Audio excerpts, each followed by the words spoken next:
বাঁকুড়ায় তৃণমূল বিজেপির স্লোগান যুদ্ধ, দিলীপ ঘোষকে জয় বাংলা স্লোগান, পাল্টা জয় শ্রীরাম স্লোগান বিজেপির। বাঁকুড়ার কতুলপুরে দিলীপের মিছিলে উত্তেজনা, মিছিল কতুলপুর বাজারে চৌরাস্তা মোড়ে পৌঁছতেই তুমুল স্লোগান যুদ্ধ।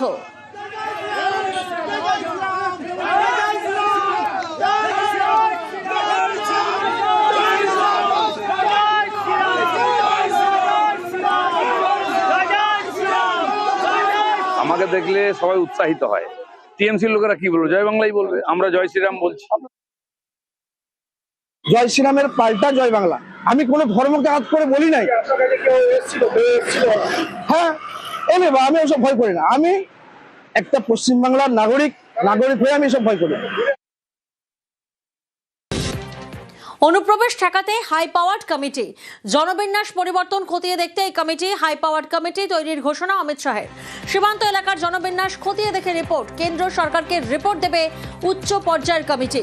জনবিন্যাস পরিবর্তনে ক্ষতিগ্রস্ত বাংলা বলে শাহিত।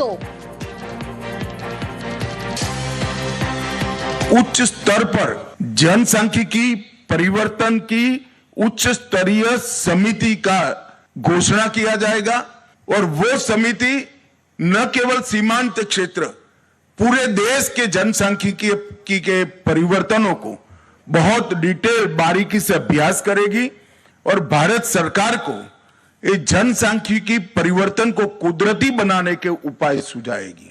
और सबसे ज्यादा प्रभावित जो क्षेत्र है जनसांख्यिकी परिवर्तन से, बंगाल, बिहार और झारखंड का क्षेत्र है। অনুপ্রবেশ নিয়ে অমিত শাহ কেন্দ্রীয় স্বরাষ্ট্রমন্ত্রী যা বলবেন, যতবার বলবেন, এই প্রত্যেকটি বক্তব্য কিন্তু তার আত্মঘাতী গোল হিসেবে চিহ্নিত হবে। যেহেতু এই সীমারেখাটা রাজ্য পুলিশ বা জেলা পুলিশ বা স্থানীয় থানার আন্ডারে পড়ে না, ফলে আমরা রাজ্যে এলে ওটা রুখবো এই কথাটার কোনো মাথামুন্ডু হয় না। কারণ ওটা তো আপনার রোখার কথা আপনি ফেল করছেন, আপনার ব্যর্থতা। ত্রিপুরায় তো বিজেপি ক্ষমতায় আছে, তাহলে আগরতলা স্টেশন থেকে রোহিঙ্গা বা অবৈধ বাংলাদেশি অনুপ্রবেশকারী ধরা পড়লো কি করে? সেখানে তো কেন্দ্রেও বিজেপি, রাজ্যেও বিজেপি। অর্থাৎ বাংলা সম্পর্কে আবার মিথ্যাভিত্তিক বিভ্রান্তি ছড়াচ্ছেন অমিত শাহ। শাহের মুখে ফের বাংলা দখল, বাংলা দখলের দাবি কেন্দ্রীয় স্বরাষ্ট্রমন্ত্রীর।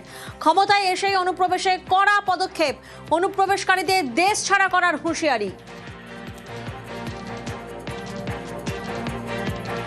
बंगाल में भी चुनाव है, मुझे पूरा भरोसा है कि इस बार भारतीय जनता पार्टी की सरकार बनने वाली है। भारतीय जनता पार्टी की सरकार का पहला एजेंडा रहने वाला है कि सीमा पर बाढ़ का काम समाप्त करना और एक एक घुसपैठिए को चुन चुन कर देश के बाहर भेजना।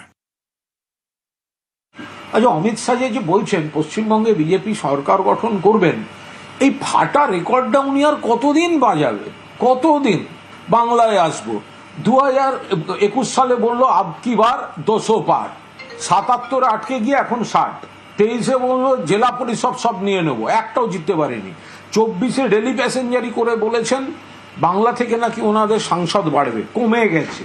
পুরোদস্তুর ব্যর্থ জ্যোতিষী মানুষ তাদের কেন প্রত্যাখ্যান করছে, বাংলার প্রতি বঞ্চনা, বৈষম্য, অপমান, সেগুলো তারা তো সংশোধন করেন না, খতিয়ে দেখেন না, ফলে আবার হারবেন।